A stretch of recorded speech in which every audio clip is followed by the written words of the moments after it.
Selamat sore saudara, kembali Ranah Publik TVRI Yogyakarta hadir kembali ke hadapan Anda di mana acara ini adalah acara untuk memberikan informasi masalah yang terjadi di sekitar kita. Tidak hanya kita membicarakan namun juga mengkritisi, kemudian mendiskusikan dan tentunya kita akan mencoba mencari solusi dari masalah yang kita bahas sore hari ini. Mohon maaf. Nah, sore hari ini bersama saya Meta Dokang kita akan mencoba membahas tentang tulang punggung perekonomian Indonesia, yakni UMKM yang mari kita buka data. Seperti biasa, Ranah Publik akan membuka data terlebih dahulu bahwa 61% PDB Indonesia ini berasal dari UMKM dan 97% tenaga kerja di Indonesia ini terserap oleh UMKM.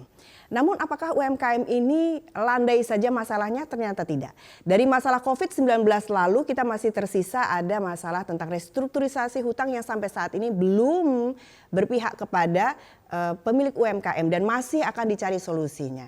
Dan dari data juga kita dapatkan dari usaha UMKM 100% di tahun kedua ada 25% UMKM yang gugur.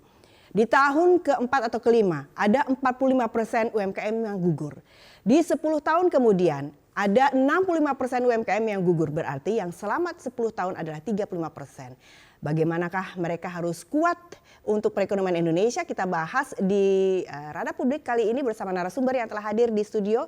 Kita perkenalkan satu persatu kepada Anda. Yang pertama beliau adalah Bapak Tasbir Abdullah SHM-Hum. Selamat sore Pak Tasbir. Sore. Ya, beliau adalah Ketua Dewan Penasehat Kadin Daerah Istimewa Yogyakarta dan Wakil Ketua Dekranasda Daerah Istimewa Yogyakarta ya Pak Tasbir ya.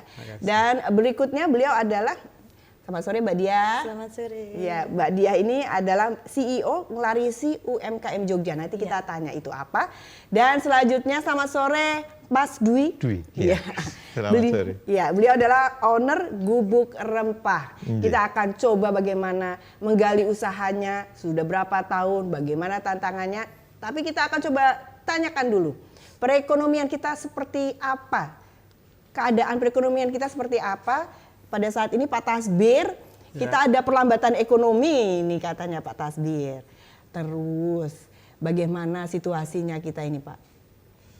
Jadi begini ya, kalau kita mengikuti dimanapun di media nasional, lokal, semua orang mengeluh pelambatan ekonomi dan sebagainya dengan berbagai permasalahannya. Tapi pada waktunya juga kita harus mengatakan tidak ada pilihan. Ya, tidak ada pilihan, kita harus tetap bergerak, harus tetap optimis ya. Jadi sambil mengurai itu, sambil mengurai permasalahannya ya. Nah, jadi kalau kita menggunakan statement-statement pelambatan memang iya ya. Sehari-hari pun di Jogja pun kita mengalami bahwa daya beli menurun, kemudian pengusaha pun semakin banyak ya mencoba, tapi pertumbuhannya tidak bisa cepat.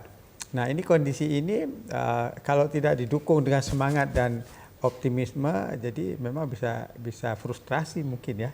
Karena, begitu Pak, sampai frustasi. Berarti ada penurunan sampai berapa persen kira-kira? Apalagi ada pengurangan tenaga kerja di mana-mana ya. Jadi saya kira itu kondisi real ya, kondisi real. Nah, oleh karenanya kami pun di Kadin maupun di Dekranasda terus dengan teman-teman pengusaha UKM ini ya berusaha melakukan sesuatu, lakukanlah sesuatu, terobosan-terobosan apa yang kita bisa lakukan ya. Kalau kembali ke Jogja, kebetulan Jogja ini diuntungkan lah, karena Jogja ini kan kota pariwisata ya. Jadi wisatawan masih tinggi lah, minat wisatawan untuk ke Jogja masih tinggi. Jadi relatif lebih diuntungkan dibanding kota lain yang bukan kota wisata barangkali saya kira. Nah, ini membuat teman-teman para pengusaha itu terus bergerak. Ya, tentu saja yang kita perlukan adalah keseimbangan ya antara semangat dari pengusaha itu sendiri dengan dukungan dari berbagai pihak. Nah, jadi itu yang penting itu aja. Kalau memang imbang, itu mudah-mudahan optimisme ini akan bisa pelan-pelan bisa kita lihat pertumbuhannya. Pak Tasbir, kalau kita lihat kira-kira ini ada penurunan berapa persen sebenarnya untuk tahun ini kita, pertengahan tahun ini ada penurunan sampai berapa persen? Penurunan yang apa ini yang di kalau ya banyak sekali. Karena kita ada perlambatan ekonomi ini, kemudian kita ada turun omset berapa persen kira-kira, apakah sudah terbaca? Memang banyak sekali di berbagai sektor ya. Misalnya kalau di pariwisata ada di sektor yang melibatkan UKM, ada juga yang di katakanlah industri di akomodasi, mungkin itu ada yang mengatakan 30%, ada yang 40% ya. Jadi ya memang ada yang benar-benar real terjadi itu penurunan itu. Berarti kita memang saat ini berpegang pada pariwisata karena memang Jogja 60%-nya pendapatannya dari pariwisata. Baik, saya sebelum ke Mbak Dwi, sebelum ke Mbak, saya akan ke Mas Dwi. Mas Dwi kan pelaku UMKM, real pelaku UMKM. Mulai kapan? 2017. 2017 berarti sudah berapa tahun ini? Ya 6 tahunan. Oke, kita coba buka datanya, kita sesuaikan dengan data tadi. Pada saat 5 tahun, gejolak apa yang paling susah untuk UMKM yang Mas Dwi rasakan? Untuk kebetulan produk kami itu kan olahan rempah, minuman olahan rempah ya. Di situ sebelum COVID kami memang kesulitannya itu gimana caranya menawarkan produk-produk dari olahan minuman rempah itu sendiri. Karena sekarang itu anak-anak muda, generasi sekarang itu kan namanya rempah itu identik dengan jamu, dengan apa. Itu tantangan bagi kami, dari Gubuk Rempah. Tetapi pas masa COVID, alhamdulillah kami mempunyai capaian-capaian lebih tinggi daripada yang sebelumnya. Iya, karena butuh kekuatan itu dia butuh kekuatan. Nah, setelah COVID? Nah, setelah COVID itu sedikit menurun lagi. Jadi daya beli masyarakat ataupun minat masyarakat pun sedikit menurun karena memang aku udah sembuh ya, aku udah nggak kenapa-kenapa nih. Jadi mereka itu untuk menjadi sebenarnya itu sebagai kayak lifestyle itu belum masuk di mereka. Apa kemudian yang menjadi masalah? Apakah kurangnya pasar, ataukah pasarnya terfokus saja, ataukah mungkin kurang banyaknya model produk, atau bagaimana? Apa yang dirasakan Mas Dwi sekarang? Yang jelas untuk tantangan kami terkait dengan produk olahan minuman rempah itu varian-varian yang harus kami keluarkan itu biar bisa dikenal sama lidah teman-teman ataupun anak-anak muda. Misalnya nih kayak minuman-minuman sekarang kekinian itu kayak coklat rempah, kayak bir peletok. Berarti variasi ya, variasinya harus lebih banyak. Baik, tapi kan nanti berkaitan dengan modal nanti kalau kita banyak variasi. Saya ke Mbak Dia dulu. Mbak Dia, CEO Nglarisi UMKM. Sebelum saya akan tanyakan teorinya, apa ini Nglarisi UMKM? Jadi Nglarisi UMKM Jogja itu suatu komunitas, Mbak. Jadi komunitas yang saya buat saat itu dan dengan ACC Bapak juga, gitu, yang selalu membina saya. Dan Bapak sudah dari awal sudah bilang kalau kamu sama UMKM jangan berpikir uang, karena tidak ada uang di UMKM, begitu. Padahal UMKM penyumbang terbanyak. Iya, tapi ketika saya bergerak untuk penggerak UMKM, tidak ada uang di situ. Karena kan saya membina teman-teman dan membantu teman-teman untuk memfollow up produk mereka. UMKM baru atau yang sudah berjalan? Ada yang baru, ada yang sudah berjalan. Kalau yang baru, saya harus mengedukasi lebih cara bagaimana mereka untuk harus produknya itu harus ber-NIB, harus sertifikasi, kemudian harus kalau yang produknya yang packaging harus ada PIRT, terus packagingnya harus seperti apa, begitu. Jadi Nglarisi UMKM Jogja dulu itu ada sejak awal mula adalah corona, seperti Mas Dwi tadi bilang. Jadi awal mula mereka itu bingung bagaimana produknya untuk keluar, untuk dipromosikan. Baik. Saat itu. Ada data Mbak, 74% dari UMKM Indonesia ini tidak mengetahui pasarnya. Jadi asal buat aja. Nah, Lantas pendampingan yang cocok seperti apa untuk mereka ini supaya tidak jatuh usahanya? Oke. Jadi kadang contoh seperti Mas Dwi tadi bahwa produknya rempah-rempah. Di mana rempah-rempah itu kalau anak Gen Z ya ada yang dibilang ya yang kekinian itu mereka what is that? Itu pahit, itu ini gitu kan ya. Berarti saya selalu bilang sama teman-teman inovasi. Gitu. Inovasi dulu atau mereka legalitas dulu? Nah, posisinya mereka harus legalitas, tetapi sebelum legalitas mereka juga harus bagaimana cara inovasi. Ketika di sana sudah contoh nih ya Mbak, contoh, di sana itu ada dia membuat seperti minuman, sup iga. Nah, setelah itu saya bilang ini proses pembuatan karena NIB pembuatan izin itu kan cuma 5 menit jadi. Jadi tidak ada bilang tidak bisa lama, enggak, 5 menit jadi. Dan itu pun kita bantu untuk pembuatan. Nah, ketika itu iga, iga biasanya cuman iga sama sayur ya, cuman potato atau carrot itu udah, ayo dicoba. Pokoknya iga sosis. Jadi ada iga, ada sosisnya. Jadi kalau menciptakan pasar baru. Iya, jadi otomatis ketika di tempatnya Mbak Meta itu iganya beda. Kenapa? Sup iganya ada sosisnya, ada dimsumnya. Kan yang sekarang kan baru pada dimsum kayak gitu kan? Baik. Dimsum. Jadi seperti itu inovasinya. Ya, saya kembali ke Pak Tasbir. Pak Tasbir, kalau kita lihat Yogyakarta itu lagi, tapi pemainnya ini nambah, kemudian obyeknya juga nambah, tapi kadang sering timbul tenggelam, Pak. Ini kadang ada yang baru, kemudian setahun kemudian udah tutup. Kadin kemudian membinanya bagaimana? Ya begini. Harus ikut Kadin dulu.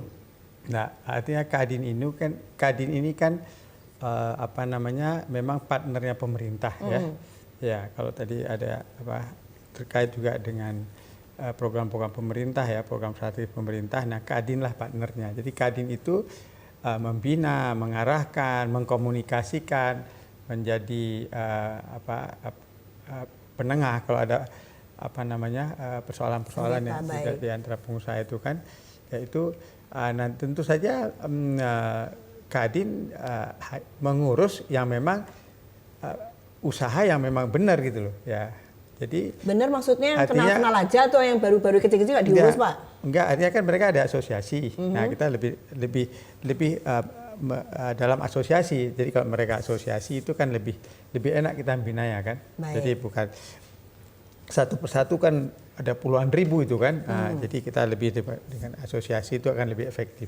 Jadi memang itu sudah mulai kita kerjakan. Sehari-hari banyak sekali sekarang teman-teman pengusaha asosiasi ke Kadin, kita diskusi apa persoalan mereka, apa yang kita bisa menjembatani. Nah, karena Kadin ini adalah komitmen negara, Kadin ini komitmen Pak Presiden dan semuanya, itu kan Kadin ini lebih gampang mengkomunikasikan ke pihak-pihak yang diperlukan. Kenapa persoalan ini? Kenapa ada hambatan di sini? Nah, sekarang juga misalnya di masalah ekspor, misalnya di mana misalnya kita lewat Kadin mengkomunikasikan dengan pihak-pihak yang terkait dengan ekspor, juga dengan dinas-dinas instansi terkait, dengan misalnya dinas perindustrian perdagangan, dinas koperasi, semua dinas-dinas yang punya tugas membina UMKM itu ya. Jadi lebih ke situ, dan ini saya kira Jogja sudah mulai menunjukkan bahwa Kadin ini sangat sering berkomunikasi dan sudah banyaklah kegiatan-kegiatan atau program-program yang kami komunikasikan dengan Kadin sehingga bisa mengurangi hal-hal yang memang mereka rasakan perlu dikomunikasikan. Baik, saya ke Mas Dwi. Mas Dwi ikut asosiasi? Ya. Asosiasinya ikut Kadin? Untuk asosiasi saat ini kami masih berproses. Kalau tanpa asosiasi, dengan asosiasi membantu? Untuk atau asosiasi, cuma kumpul-kumpul aja? Enggak, pasti membantu lebih banyak lagi terkait dengan nanti kami bisa di blow up lagi usaha-usaha kami, ada pelatihan-pelatihan, pengajaran-pengajaran, ataupun nantinya dapat tambahan-tambahan link dari kumpulan-kumpulan itu. Berarti permasalahannya pemasaran? Iya, salah satunya. Mbak Dia pemasaran? Ya. Lantas bagaimana? Ya, makanya itu ketika corona itulah saya memulai untuk membuat Laris UMKM Jogja. Yaitu saya mempromosikan produk-produk mereka di Instagram saat itu. Digitalisasi kita baru 8%. UMKM di Indonesia 8%, di Vietnam 45%, di Singapura 65%. Mereka masih buta digitalisasi. Masih beberapa. Karena satu, kesibukan mereka, bukan buta sepenuhnya ya, karena kesibukan mereka. Karena seperti contoh Mas Dwi itu kan pelaku itu memproduksi, ya jualan sendiri. Apa-apa sendiri. Iya, apa-apa One sendiri. man show. Iya. Makanya kadang mereka untuk marketingnya, untuk digitalnya mereka agak slow dan hampir mereka tidak bisa menyentuh. Mereka mau nggak ngeluarin biaya promosi? Ada yang mau, ada yang tidak. Mas Dwi mau? Ya mau. Ya. Baik, saya kembali ke Mbak Dia. Oke. Mbak Dia, kalau misalnya tadi harus ada pendampingan mereka one man show, lantas bagaimana dari Nglarisi memberikan edukasi? Nggak bisa one man show kalau mau dapat Iya, jadi saya selalu bilang untuk awal-awal kemarin saya selalu bisa contoh kayak Mas Dwi produkmu mana? Saya bantukan buat video, saya bantukan up di Instagram Nglarisi UMKM Jogja, gitu. Nah, jadi di situ mereka biar produksi dulu. Setelah mereka tahu resultnya, contoh beliau saya ajak ke pameran, produknya juga ada beberapa dikenal sudah akhirnya dia akan sadar, oh ternyata penting juga ya. Nah, pelan-pelan saya selalu bilang, tolong setelah produksi santai, ketika mau tidur satu aja foto itu diupload, selesai. Mas Dwi merasa bahwa itu penting atau tidak sih Mas promosi itu untuk ngupload? Kendala apa yang Mas kok nggak bisa ngupload sehari satu?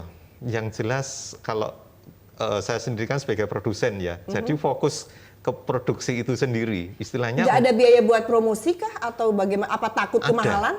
Sebenarnya kami juga menyisihkan itu. Jadinya anggaran-anggaran untuk promosi itu sebenarnya sudah ada terkait dengan misalnya ke platform-platform dari media sosial tertentu, IG dan lain. Berarti gitu. perlu pelatihan, Pak Lasbir, pelatihannya untuk yang UMKM kecil-kecil ini bagaimana? Kalau Mbak Dia sendiri mungkin kewalahan, Pak. Kalau dari Kadin bagaimana, Pak? Nah, kita juga mengkomunikasikan itu di banyak dinas-dinas ya, ada program-program juga pelatihan. Jadi memang itulah yang saya katakan tadi, ini ekosistem ini diperkuat lah. Jadi pemerintah berbuat apa, terus pengusaha berbuat apa, dan pengusaha ini sebenarnya kan ada lapisannya, lapisan yang udah siap, udah nggak butuh pemerintah lagi, ada yang setengah butuh, setengah nggak ada yang butuh banget, ada juga. Itu dia yang butuh banget itu Pak Lasbir. Ya butuh banget itu, memang di Jogja masih banyak yang butuh banget itu ya, makanya kita terus di Kadin juga mengkomunikasikan itu dengan dinas-dinas, ya itu tidak boleh terhenti itu ya, atas kata Mbak Dia tadi. Jadi juga memerlukan orang-orang perantara juga seperti Mbak Dia ini. Kalau Dekranasda sendiri mau menggandeng yang kecil-kecil ini untuk pameran atau untuk produk, Dekranasda ini kan sebenarnya lembaga nirlaba ya, tapi dia kan banyak kadang mendapat support dukungan dari berbagai pihak, terakhir dari Bank Indonesia juga memberi dukungan kepada Dekranasda untuk mengorganize satu kegiatan yang membina UKM. Ada yang bidang kami memang lebih banyak ke kerajinan ya, di batik dan sebagainya itu. Itu ya melalui Dekranasda. Jadi kita lakukan untuk mereka bisa punya kemampuan yang lebih sehingga bisa bersaing. Karena kalau kita bicara UKM ini yang paling juga harus kita hati-hati dan mewaspadai, persaingannya juga ketat. Baik, kita kunci dulu pernyataannya. Kita akan kembali pemirsa dengan tema yang sangat menarik ini. Namun sebelumnya kami akan mengajak Anda mengikuti jeda pariwara berikut ini. Mas Dwi habis ini ke Mas Dwi. Pemenuhan gizi dalam masa pertumbuhan anak menjadi salah satu syarat mutlak membangun generasi unggul sebagai fondasi Indonesia Emas 2045. Program Makan Bergizi Gratis yang digagas Presiden Prabowo Subianto merupakan langkah konkret pemerintah untuk mendongkrak kualitas sumber daya manusia menuju Indonesia Emas 2045. Program Makan Bergizi Gratis memastikan setiap anak mendapatkan akses terhadap makanan bergizi dan memiliki kesempatan tumbuh sehat serta cerdas. Ditargetkan ada 82,9 juta penerima manfaat program Makan Bergizi Gratis, terdiri dari anak-anak, ibu hamil, dan ibu menyusui. Makan Bergizi Gratis, ciptakan generasi unggul untuk Indonesia Emas 2045.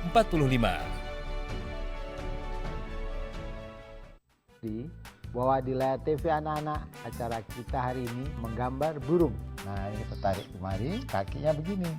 Nah ini datang dari Sofia, Depok Timur, Jakarta. Gambarnya pemandangan pantai ya, bagus. Ayo teman-teman, ikuti festival Gemar Menggambar Garis Ajaib dengan tema Ayo Kita Gambar Duniaku Yang Ceria. Lomba terbagi dalam 3 kategori. Kategori A mulai dari TK sampai dengan kelas 1 SD. Kategori B mulai dari kelas 2 SD sampai dengan kelas 4 SD. Dan kategori C mulai dari kelas 5 SD sampai dengan kelas 6 SD. Catat tanggalnya ya, Minggu 31 Agustus 2025. Mulai jam 8 pagi di Auditorium TVRI Yogyakarta. Daftar sekarang sampai 28 Agustus. Hubungi 085 119720564. Sekali lagi 085119720564 atau bisa melalui link yang ada di bawah. Dipersembahkan oleh TVRI Yogyakarta dan Museum Taman Tinosidin.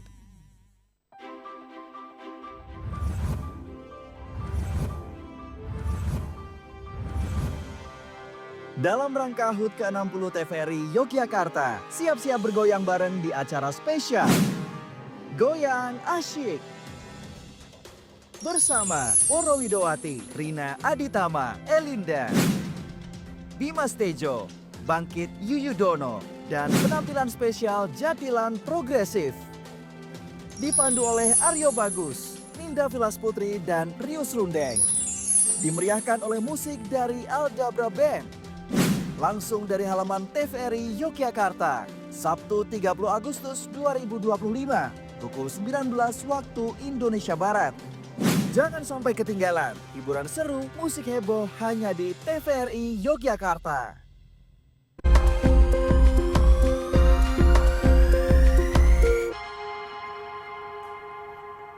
Penguatan ekonomi melalui UMKM masih kita bahas di ranah publik. Apakah UMKM kita sudah kuat? Kita akan bahas lagi di ranah publik. Saya akan menuju Mas Dwi. Mas Dwi, waktu pertama kali Mas buka Gubuk Rempah ya ini ya? 2017 ya? Ya. Omset berapa? Omset ya 1,5. 1 bulan? Ya. Omset itu Mas? Iya. Setelah ikut pelatih, ikut dari dibina Mbak Dia? Iya bisa 3-4 kali lipat sekarang naikannya. One man show beneran itu kalau 3,4. Kenapa nggak mau nambah karyawan gitu? Takut pasarnya belum ada? Yang jelas kami masih belum menemukan partner yang ini benar bisa ini diandalkan. Apa bahan bakunya? Terkait dengan kalau bahan baku masih kami mudah untuk mendapatkan itu, tetapi kami untuk misalnya berpartneran bergandengan dengan misalnya kayak kafe-kafe kekinian, biar produk-produk kami terutama dengan olahan rempah itu biar diterima di masyarakat, itu kami masih mencari yang lebih tepat nih. Berarti Mas Dwi hanya berpikir sekarang fokusnya masih sempit ya, masih yang di lokal ya, yang sekeliling saja. Kebetulan kami juga ada kayak partner kerja ataupun reseller itu juga ada sebenarnya sih, sampai di luar pulau ya berkat dari ngelaris ini juga saat itu. Sudah ada reseller, promosinya nggak jalan itu bagaimana? Saya ke Mbak Dia. Iya. Mbak Dia, berarti mindset daripada UMKM kita yang baru-baru ini bikin produk aja dulu, belum tahu target pasarnya apa. Dulu siapa, menengah ke bawah kah atau menengah ke atas kah, kemudian produknya asal oke, aku suka dengan ini begitu kan. Nah, apakah tidak lebih baik daripada kita ngulik di sini, kita main apa namanya digital, kita main pasar e-commerce? Itu tadi kesusahannya adalah UMKM itu megang handphonenya itu bisa. Buat kontennya susah? Iya, buat kontennya. Umpama contoh ini Mbak, moto aja. Ibu-ibu kalau umpamanya produksi sudah keburu-buru cuk gitu doang. Itu kan it's not good gitu ya. Contoh Mbak Meta kalau melihat ini apa? Nggak jadi beli, nggak ada interestnya. Nah, untuk itu saya selalu pelan-pelan mengajari mereka kalau moto tahan nafas, ditahan klik gitu. Jadi bagus. Nah, nanti ketika itu sudah kayak Mbak Meta lihat, aku pingin beli deh gitu. Berapa sih yang dibina sekarang? Ngelarisi itu sekarang hanya 68. Karena ketika tambah lagi saya selalu seleksi. Seleksinya adalah kamu mau belajar nggak? Kan banyak nih Mbak, ada banyak beberapa komunitas itu ada banyak nih UMKM-nya, tetapi mereka tidak tidak loyal di situ, tidak mau belajar di situ, asal cuma ada di situ. Nah itu saya tidak mau. Kalau kamu mau belajar ya, ayo ikut saya pameran, ikut saya siaran-siaran. Ikut pameran? Iya. Diajak pameran? Iya. Pak Tasbi udah pernah ngajak pameran belum Kadinnya Pak? Iya, artinya begini, kita banyak sekali kesempatan pameran itu ya, melalui Kadin Dekranasda itu, dan ini salah satu yang sering ikut juga. Jadi begini, untuk ikut pameran juga kita kan seleksi ya Pak? Menseleksi kualitas produknya, packagingnya dan sebagainya, itu apa namanya, tadi kan disebut PRT apa halal dan sebagainya, itu kan harus kan. Siap, saya tanyakan jadi ke... salah satu yang kan ini Pak Diah ini kan juga sudah mulai dapat trust dari dinas-dinas instansi, sudah sering dikasih stand dan sebagainya. Nah ini kan berarti apa namanya, itu yang kita harapkan. Kalau bisa makin lama makin membesar itu. Baik, Mas, sudah ada sertifikasi halal? Sudah. Sudah ada BPOM? Untuk BPOM kami masih berproses. BPOM mahal? Di samping sebenarnya fasilitas dari dinas pun ada sih, kalau untuk mahal enggaknya kami masih bisa. Hanya terkendala kalau kebetulan rumah produksi kami kan di tengah kampung. Jadi terkendala kalau di BPOM itu harus mempunyai tempat khusus yang memang itu khusus untuk berproduksi itu dan spesifik lagi tempat. Nah, itulah yang kami masih kesulitan. Monggo Mbak Diah, bagaimana menjawab itu? Nah, itu yang masih saya juga bertanya. Karena begini Mbak, banyak juga kasus-kasus yang teman-teman itu produknya bagus, oke? Dia juga sudah, misalnya saya sudah ready, punya niat nih, punya niat, dan dia juga lalu inovasi. Tetapi kendala itu tadi, karena non sewu, UMKM mikro kecil itu adalah mereka yang memang ingin hidup lebih baik atau lebih bagus dari jualan itu. Betul. Jadi kalau umpamanya persyaratan nih, contoh tadi BPOM ya Mbak, PIRT juga susah. Karena PIRT kamar mandi harus tidak boleh hadapan dengan ini dan itu. Padahal UMKM maaf sekali yang mikro tempatnya non sewu kadang cuma 1 petak. Ya. Nah, mereka produksi di situ. Nah itu selalu mereka akhirnya tidak bisa mendapatkan PIRT itu. Nah itulah yang sempat saya diskusikan sama Bapak. Sebenarnya tidak hanya modal saja yang dibutuhkan sama teman-teman, tetapi bagaimana mungkin agak sedikit mempermudah mereka mendapatkan izin karena mungkin ada catatan dengan catatan kondisi rumahnya atau dengan catatan dia memang kurang untuk bisa mengupgrade rumah ya, karena mereka daripada mereka mengupgrade rumah mending buat modal jualan. Betul. Gitu, itu seperti itu. Berarti solusinya sekarang mereka? Akhirnya mereka ya jalannya, kadang saya bilang gini, kalau kalian belum punya izin, kalian jualan nggak apa-apa. Tetapi sama teman, sama tetangga dulu, umpamanya gitu. Tetapi kalau umpamanya ikut pameran, saya belum boleh, belum bisa. Karena pameran nanti yang makan bukan tidak tetangga saja, tetapi dari kota lain, itu seperti itu. Tetap mereka berkarya, tetap saya bantu untuk mempromosikan, tetapi saya tidak berani mengajak mereka untuk pameran. Maksimalnya baru di situ ya Mas. Iya. Oke, sebelum gimana Pak? Itu juga yang kita di Kadin juga diskusikan. Nah, idealnya memang kita punya itu seperti tempat produksi bersama lah untuk mengatasi ini. Karena memang UKM itu kadang-kadang memang rumahnya kecil. Nanti bentuknya kayak apa Pak kalau produksi bersama nanti Pak? Enggak, satu ruang begini? Enggak, kan pernah ada itu di salah satu daerah kita pernah lihat. Memang dibuat dia produksi dengan standarnya, standar hygiene dan sebagainya. Itu bisa dibuatkan itu. Jadi karena rumahnya kan tidak memenuhi syarat. Betul. Tidak memenuhi syarat. Tapi sudah ada terfikirkan demikian, sudah dilempar ke ya lagi itu mestinya pemerintah daerah lah ya. Mungkin Pemda. tiap kabupaten punya sendiri-sendiri gitu untuk menampung yang benar-benar yang nggak mampu itu supaya dia terstandar. Sudah audiensi dengan Pemda? Kita lagi memberikan solusi itulah kepada pemerintah daerah, mudah-mudahan itu bisa. Sabar Mas Dwi. Ini Pak Tasbir sedang berusaha dengan teman-teman Kadin. Baik, saya ke Mas Dwi lagi. Mas Dwi, kalau misalnya ada juga data mengatakan bahwa kegagalan UMKM itu sebenarnya laporan keuangan. Itu supaya profesional. Iya. Mas Dwi sudah menerapkan itu atau belum? Ya, Untuk kami di Gubuk Rempah sudah. Jadi kami pilih dompet pribadi nih Mbak sama untuk jualan. Kalau ini dicampur, aduh kita Oh, baru itu ya, baru dompet pribadi dan jualan. termasuk anunya juga pembukuannya juga harus kami pilah. Pembukanya siapa yang pegang? Istri kebetulan. Sendiri. Ya. Jadi pembukuan istri, kemudian yang belanja? Belanja istri, cuman Istri. tetap harus ada catatan-catatannya itu kalau pintu keluar masuknya harus beda nih. Kalau kita jualan misalnya untuk dagang cari produk bahan baku ya dompetnya yang ini loh, nggak boleh yang itu. Buku atau aplikasi? Buku. Kebetulan kami untuk aplikasi kami masih pakai yang kemarin itu dapat dari dinas, cuman masih belum efektif kami pergunakan. Baik, saya ke Mbak Diah. Mari Mbak Diah, laporan keuangan mereka masih manual, Mbak Diah. Iya, emang itu. Itu kesusahannya teman-teman, yaitu tadi saya bilang Mbak. Kadang saya juga bilang aplikasi dengan kalian nyatet itu lebih cepat aplikasi sebenarnya. Cuman itu tadi mereka memegang HP itu sukanya hanya tek komen, gitu. Jadi ke situ itu mereka belum bilangnya susah gitu. Ada juga yang non sewu karena UMKM itu kan dari yang muda, dari yang sampai yang sudah sepuh itu masih dia UMKM ya. Miss nunul-nunulnya itu saya nggak bisa gitu. Nunul-nunulnya kan gitu. Nah terus tulisannya aja kalau apa harus besar-besar Miss. Jadi padahal itu kan kecil-kecil.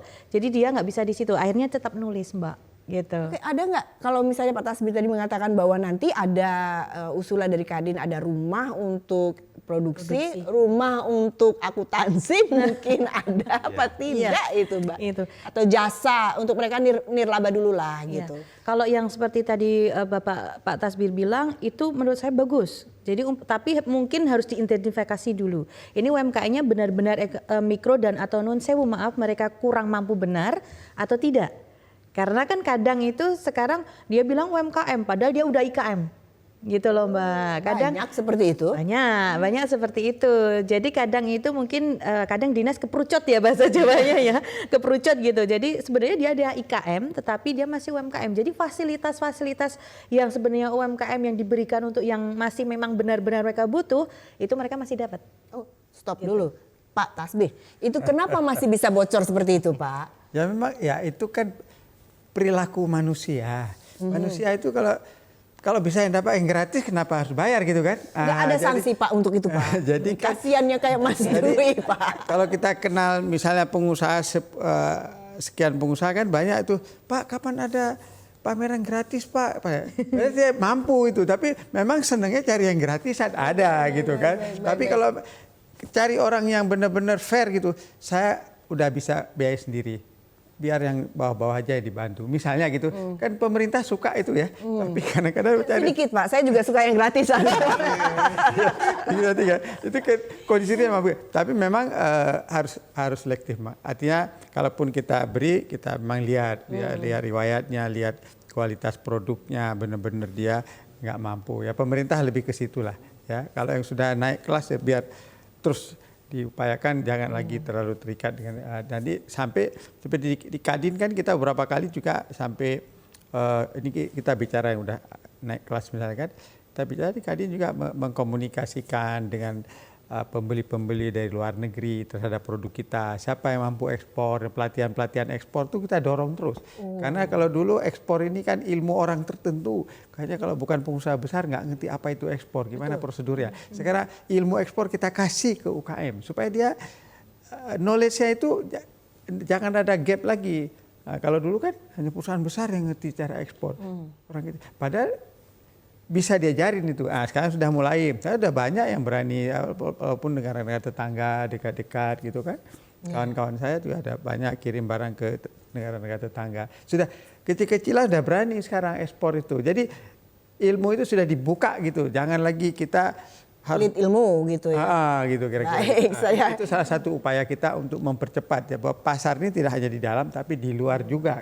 Karena barang kita juga ada yang juga disukai di negara tetangga. Baik, saya ke Mas Dwi lagi. Mas Dwi, ini kita ada aplikasi, ada juga kita nggak boleh nyebut sih Mas. Ini ada yang untuk mencari daftar ini yang paling tren saat ini yang paling disukai. Dipakai nggak itu? Sebenarnya kami sudah memakai seperti itu ya, menjajaki seperti itu. Akan tetapi Hanya saja ya salah satu faktor dari kami sendiri itu masih idealis. Ini loh, saya mau mengembangkan ini loh di situ. masih idealis. Ya, salah satunya karena apa? Saat Gubuk Rempah itu berdiri karena memang ada permintaan pasar. Salah satunya seperti kayak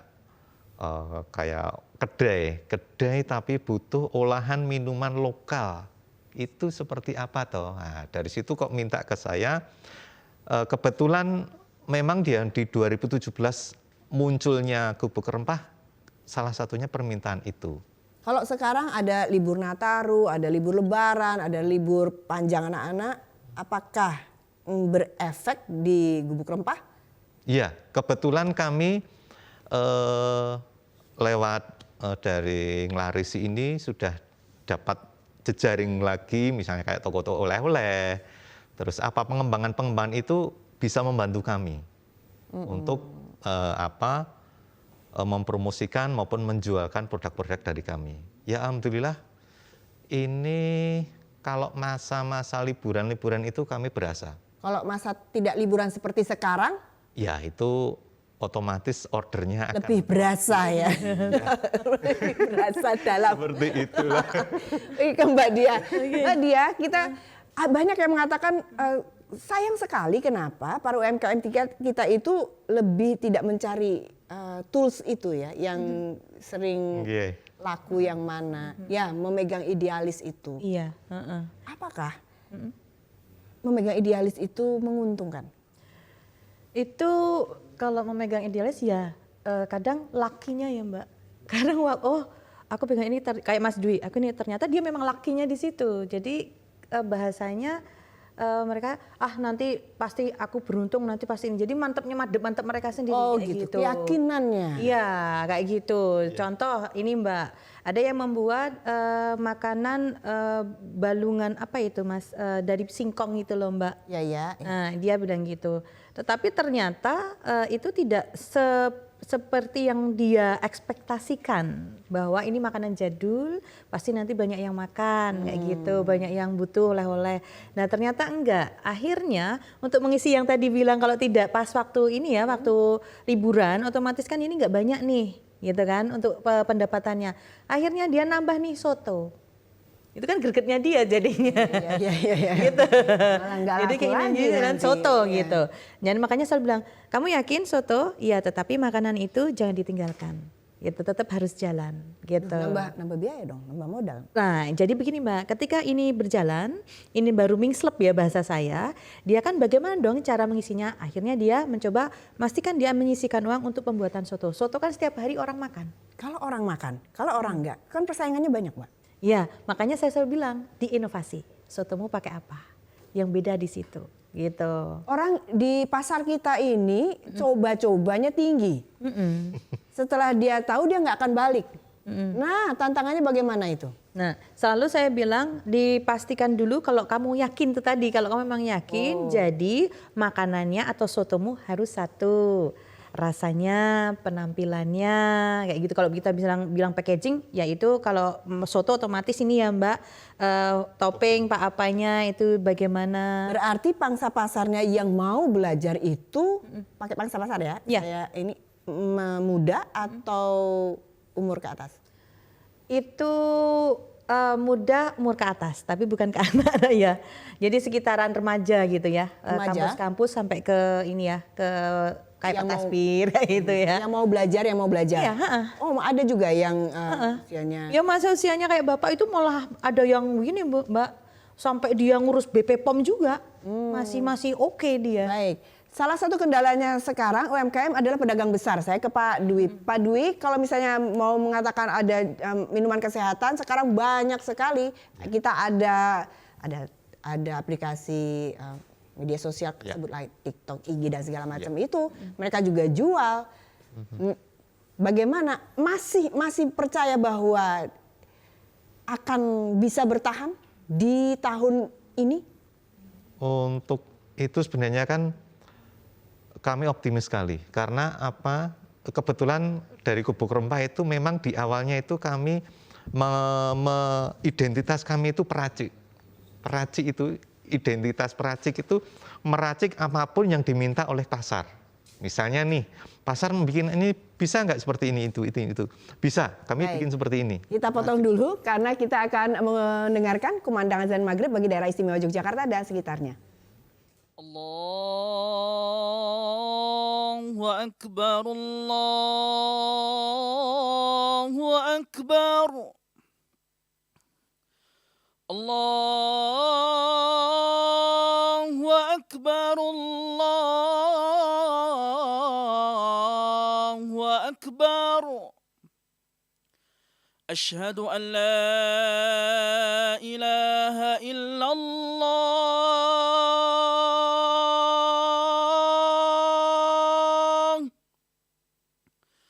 Asyhadu an la ilaha illallah.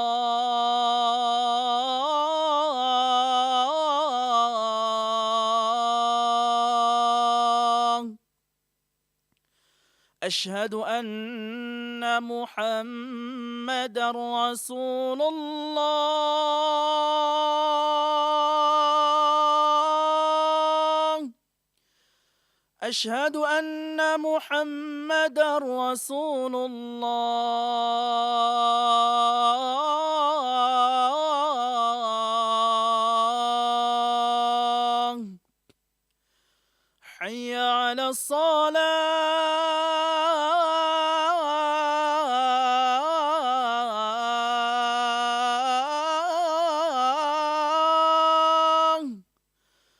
Hayya 'ala salah.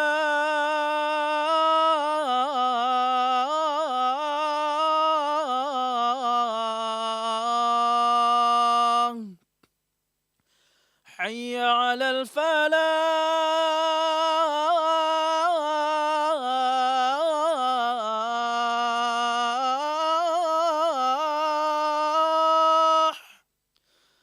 Hayya 'alal falah.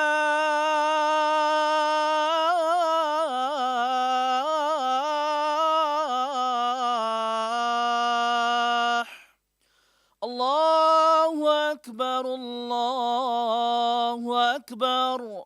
La ilaha illallah.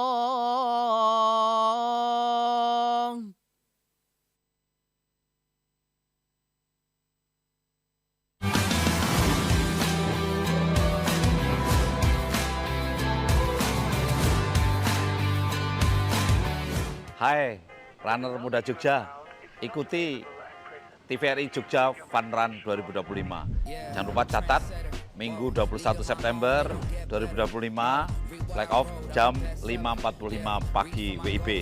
Start finish di TVRI Yogyakarta. Kuota terbatas, segera daftarkan. Sukses!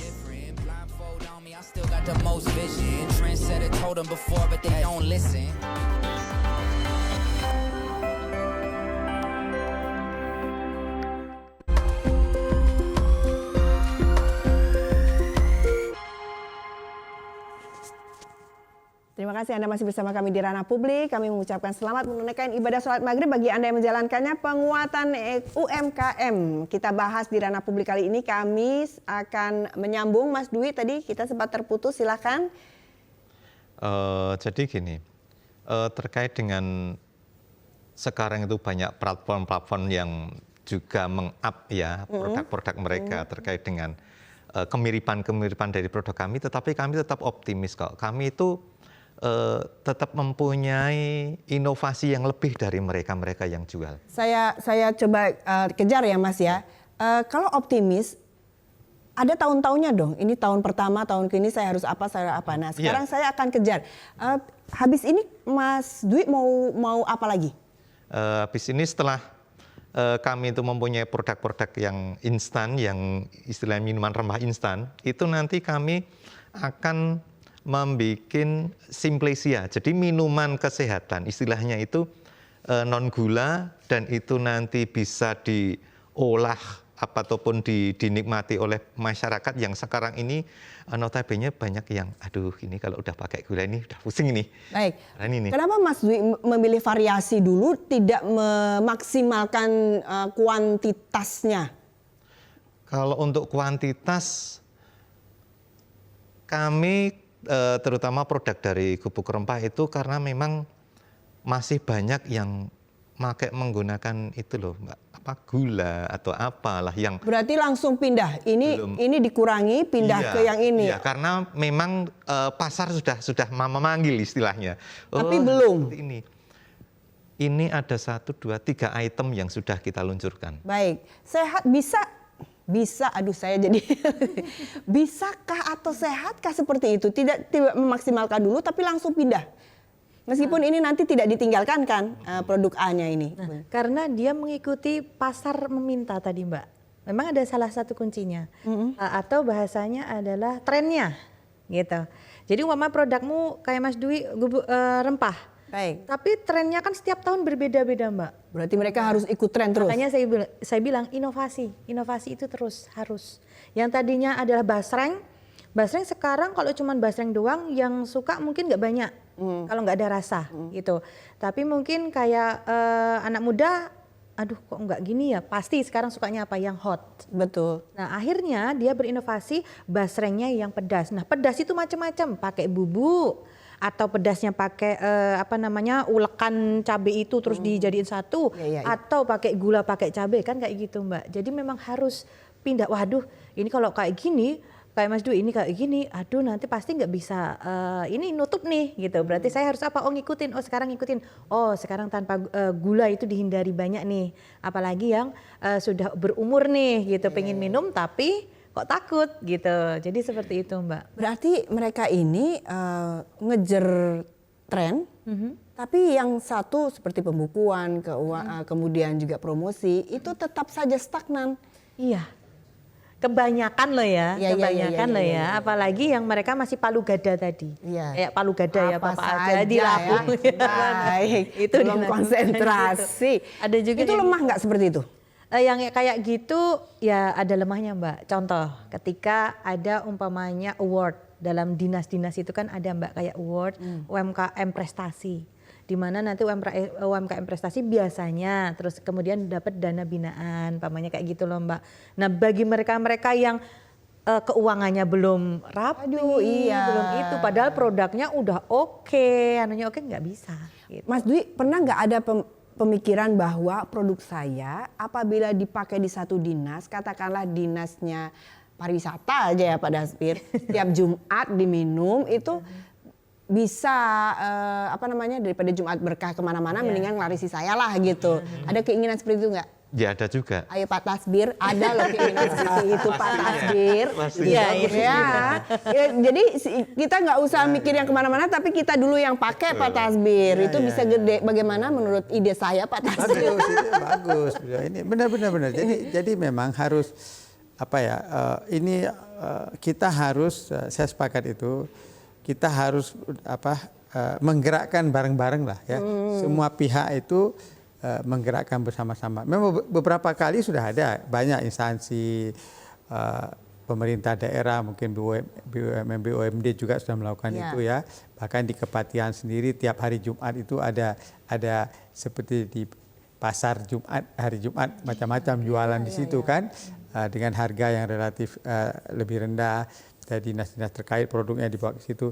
Saya kira itu bagus, harus lebih sering ya, lebih sering dan itu terencana dengan baik, jangan sporadis lah. Nah kalau itu terencana dengan baik, teman-teman UKM kan dia ada kepastian. Oh kami dalam setahun ini akan mungkin 10-20 kali akan ada pasar di setiap tanggal sekian, disupport oleh dinas tertentu gitu kan.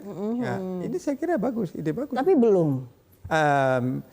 belum terencana dengan integrated ya, itu belum. Tapi sendiri udah jalan. Saya kira ide bagus ini. Kita bisa mulai dari rapat kadin ya, rapat kadin nanti ambil. Ada satu lagi Mbak, kalau dari saya sendiri ya, maksudnya melihat dari teman-teman, mungkin instansi-instansi, entah itu dari pemerintah, entah itu dari swasta, yuk mulai kalau umpama ada acara seperti contoh Idul Fitri yang harus ada paket-paket ya, itu kan nun sewu maaf kebanyakan belinya di market gitu kan, beli yang sudah jadi atau pesan di situ. Tolong sekarang mulai besok tahun besok pesanlah ke kami, ke UMKM. Gitu loh. Iya. Itu kan salah satu Mbak yang seperti membantu tadi. Loh itu. Iya, membantu. Jadi kalau umpamanya mau ini paket Idul Fitri buat A, buat Mbak Meta, buat Mbak ini, pesanlah ke kami. Cuma masalahnya itu ada personal branding kan Mbak di situ.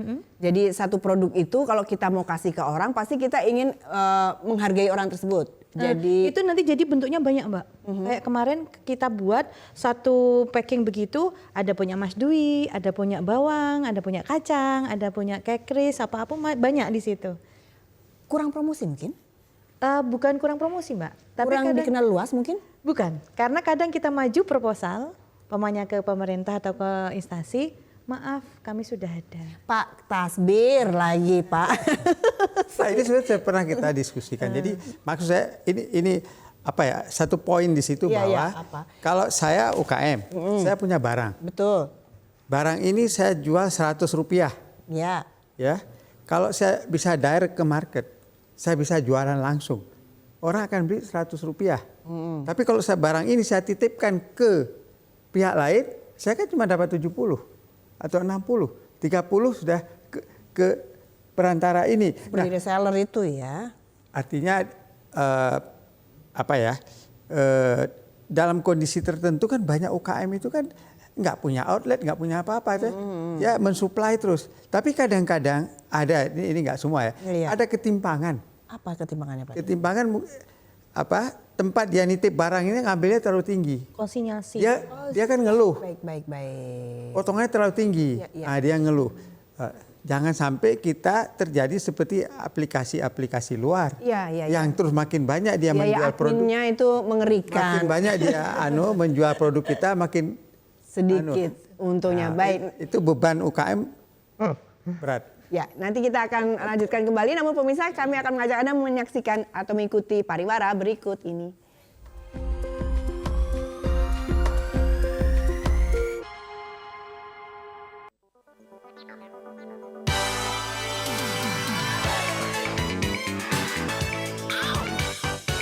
Siaran TV sing menghibur, sinau poso lan unggah-ungguh gambar sesarengan. Iso melu joget lan nyanyi-nyanyi, seaton jo dadi cedak nang ati. Seneng dadi iso ngumpul, tambah nyedake keluarga. Sekomian nganti saiki gawe nyaman nang ati. Saiki jaman tambah maju, siaran lan gambar tambah istimewa. TVRI Jogja di hati.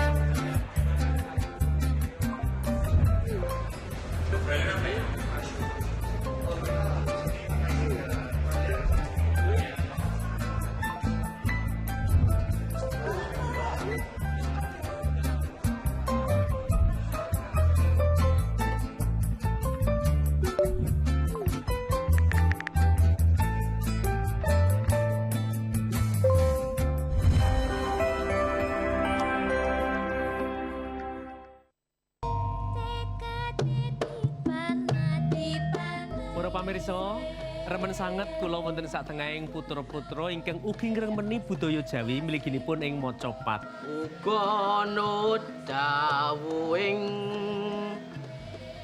guru. Wong pinter mikir sadurunge tumindak. Wong bodho guneman tumindak ora tau nganggo mikir.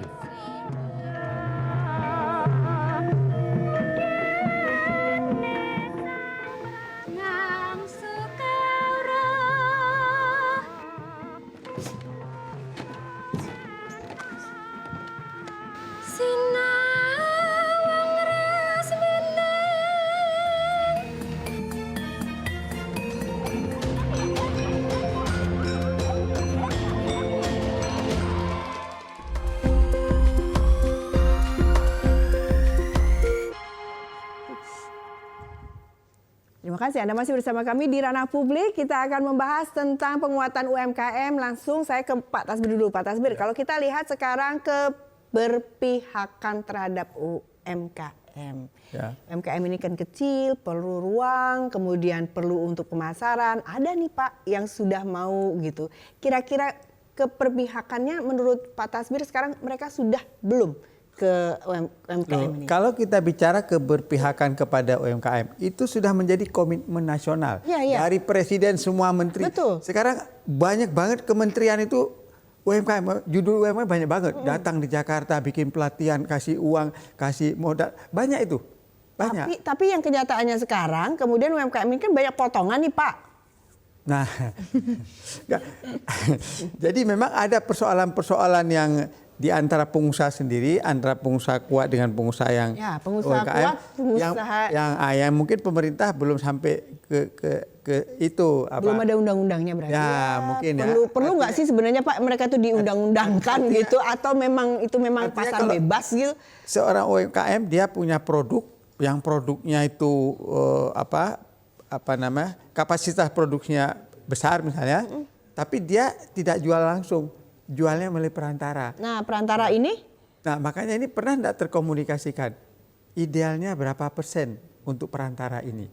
Nah, itu kan. Terus pembayarannya maksimum berapa tenggatnya? Seminggu, 2 minggu gitu kan. Nah, ini kan banyak yang ngeluh ke kami ini. Tapi apakah mereka itu sudah ngeluh ke ini Mbak, ke Mbak Dia? Nggak tahu mengeluh ke siapa. Nggak ada pengeluh ke Pemda lah gitu. Ya Pemda juga kan itu bisnis. Kenapa kamu titip situ? Karena memang pilihannya nggak ada. Berikanlah pilihan. Kalau outlet itu berkompetisi, kamu titip sama saya cuma motong 10, di sana motong 15, pasti ke sana semua kan? Tapi bayarannya lebih 1 bulan 2 bulan Pak nanti. Jadi ya persoalan itu masih ada di lapangan. Mungkin solusinya sekarang, kalau itu memang masih ada, bagaimana solusinya?